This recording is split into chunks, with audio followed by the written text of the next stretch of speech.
নমস্কার ছোট্ট বন্ধুরা, হাসির খেলাঘর ইউটিউব চ্যানেলে তোমাদের সকলকে স্বাগত জানাই।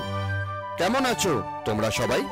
তোমাদের সকলকে আমার অনেক ভালোবাসা। আমার নাম হর্ষবর্ধন। ছোট্ট বন্ধুরা, তোমরা আমাকে চিনতে পেরেছো কি? আশা করি তোমরা কেউ আমাকে ভুলে যাওনি। আজকে আমি চলে এসেছি তোমাদের আরেক মজাদার এবং নতুন গল্প শোনাতে। এই গল্পের নাম হলো চড়ুই, খরগোশ ও বিড়াল। তো চলো সবাই আজকের এই নতুন গল্পটি শুরু করা যাক।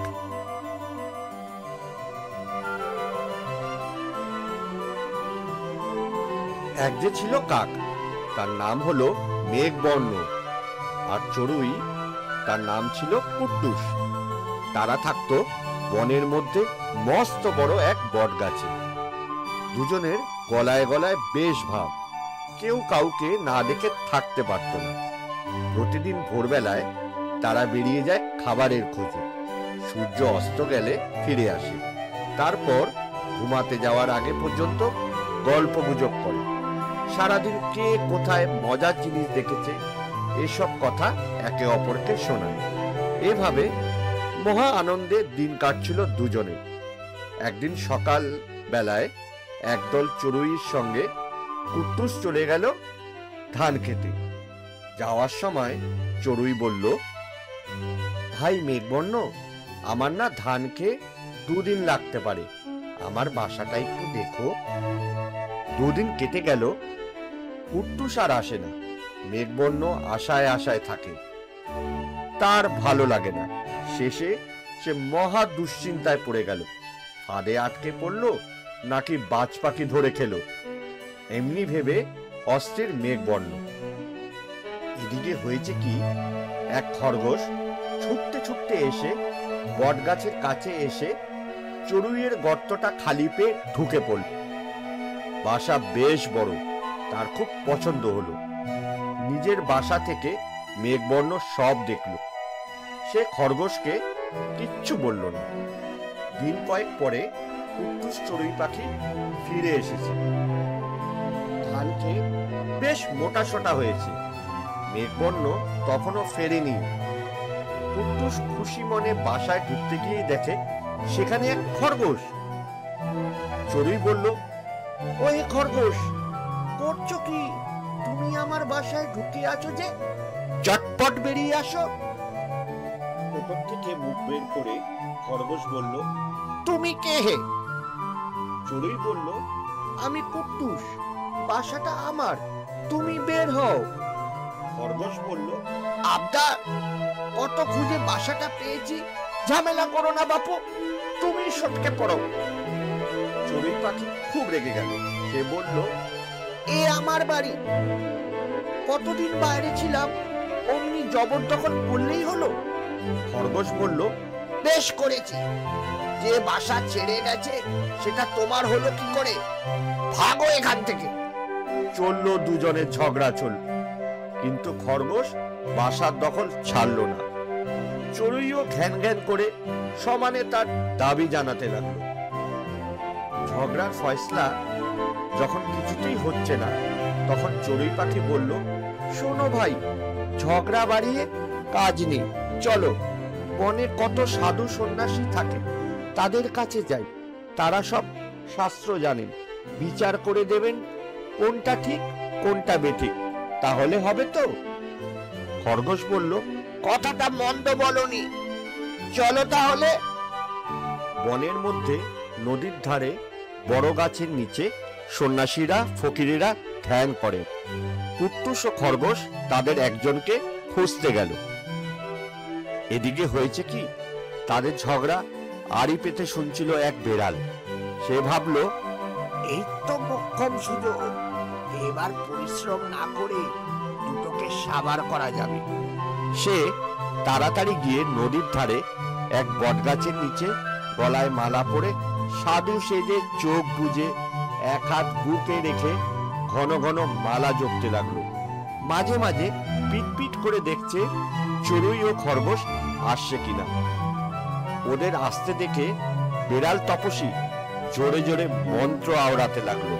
বলতে লাগলো, দয়াল বাবা, দীনবন্ধু, বিষয়ে আশয় স্ত্রী পুত্র কেউ কারুর নয়। প্রভু, এবার তুমি আমাকে নিয়ে যাও, তোমার পায়ে ঠাঁই দাও। চড়ুই ও খরগোশ দাঁড়িয়ে পড়ে মুগ্ধ নয়নে দেখতে লাগলো বেড়াল তপস্বীকে। খরগোশ কান খাড়া করে বলে, চড়ুই ভাইয়া, ইনিই পারবেন আমাদের বিচার করতে। এ হলো আসল সাধু। চড়ুই বলল, বেশ চলো। তবে কি জানো, এ হলো বন বেড়াল, আমাদের জাত শত্রু, ধাড়ির এক শেষ। বেশি কাছে যাওয়া যাবে না, হঠাৎ যদি ধ্যান ভেঙে যায় বিপদে পড়ে যাব। ওরা দুজন দূর থেকে বলল, প্রণাম সাধু বাবা, আমাদের একটু দয়া করুন, বড় বিপদে পড়ে আপনার কাছে এসেছি। বেড়াল চোখ বুজে বলল, বাবারা, সবই তার ইচ্ছে। তোমাদের যা বলার আছে বলো, আমি শুনতে পাচ্ছি। খরগোশ বলল, আমাদের দুজনের মধ্যে ঝগড়া হয়েছে, আপনি তার মীমাংসা করে দিন। তবে টাকা কড়ি নেই, দিতে পারবো না। তার বদলে যার কথা মিথ্যে হবে তাকে ধরে খাবেন। এ কথা শুনেই তড়াক করে 7 হাত পিছিয়ে জিভ কেটে বলল, সর্বনাশ, সর্বনাশ! ওসব পাপ কথা মুখেও এনো না বাপু। হিংসা হলো নরকের পথ। আমি নিত্য স্মরণ করি ভগবানের কথা। প্রভু হে দয়াময়, তুমি সকলকে দয়া করো, সবাইকে অভয় দাও। এ কথা শুনে চড়ুই পাখি ও খরগোশ ভরসা পেল।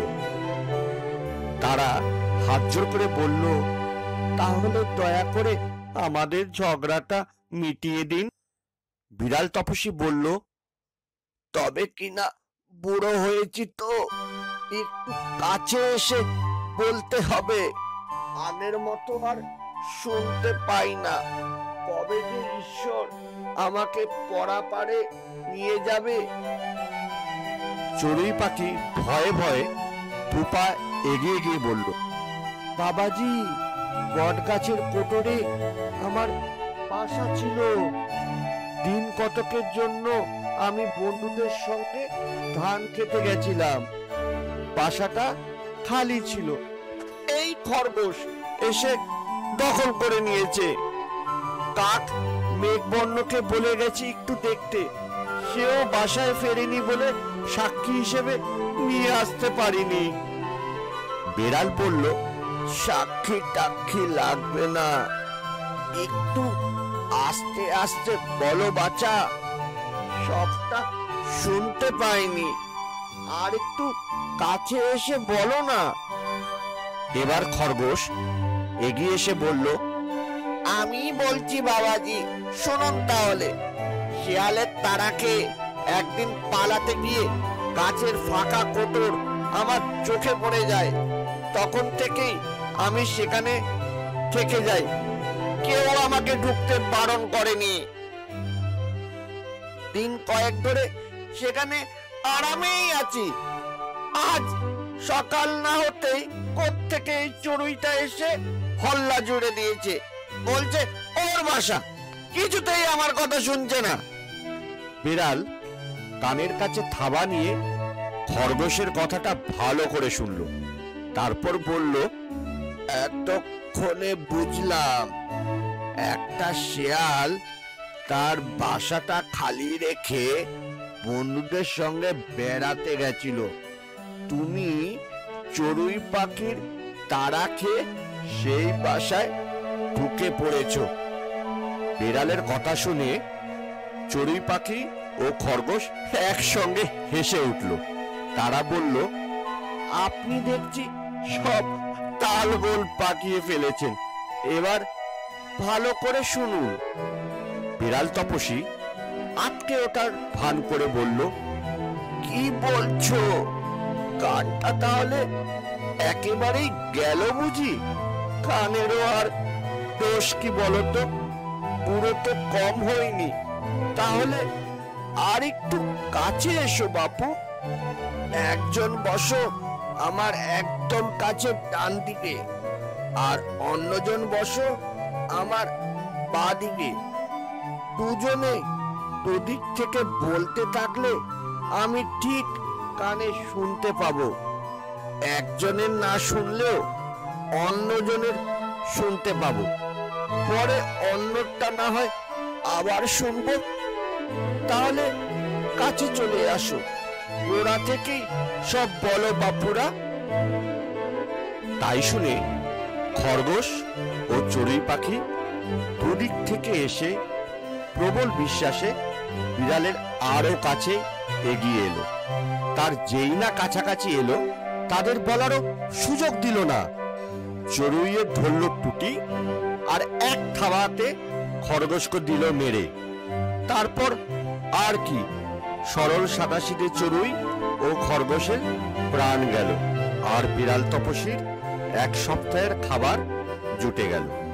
এই গল্পের থেকে আমরা শিক্ষা পাই, কোনো অচেনা কাউকে অতিরিক্ত বা অন্ধবিশ্বাস কখনোই করা উচিত নয়, না হলে আমাদের কিন্তু ঠকতে হবে। ছোট্ট বন্ধুরা, আজকের এই গল্পটি এখানেই শেষ। তো ছোট্ট বন্ধুরা, আজকের এই গল্পটি কেমন লাগলো তোমাদের সবার? আশা করি তোমাদের সবার এই গল্পটি ভালো লেগেছে। আর একটা কথা, মোবাইলে গল্প যেমন শুনছো, তেমনি কিন্তু পড়াশোনাও করবে, আর খেলাধুলাও অবশ্যই করবে। বাড়িতে গুরুজনদের ও মা ও বাবার কথা কিন্তু শুনবে, কেমন? আমি আবার চলে আসব খুব তাড়াতাড়ি আর এক নতুন মজার গল্প নিয়ে। অনেক অনেক ভালোবাসা তোমাদের। ভালো থেকো তোমরা।